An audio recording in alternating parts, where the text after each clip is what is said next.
A ceasefire in the Middle East appears unlikely as Israel continues to ramp up attacks on Hamas targets in Gaza, now through the air and also on the ground.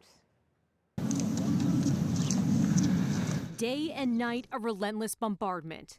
The health agency in Gaza, which is run by Hamas, claiming more than 400 people were killed in a 24-hour period. A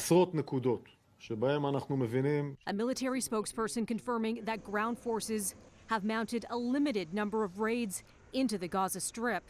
Those missions being described as an attempt to help locate roughly 200 Israeli hostages. More than 5,000 Palestinians have died since Israel began bombing the territory earlier this month.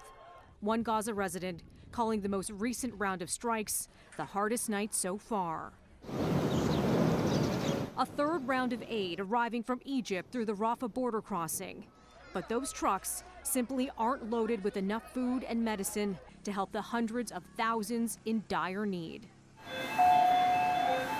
The situation growing more grim within Gaza's hospitals, where supplies are running out, including the fuel needed to power electrical generators. One doctor warning of a potential catastrophe inside a neonatal intensive care unit.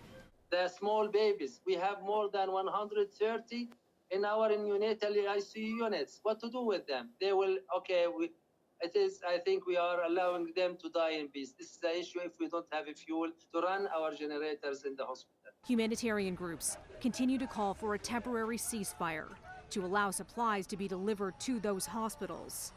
Meanwhile, international leaders are weighing two seemingly divergent goals: delivering aid and eliminating Hamas. We're not dictating military terms to the Israeli Defense Forces. They have a right and a responsibility to go after these terrorists. Who would be against a ceasefire? A ceasefire means no one gets killed that day.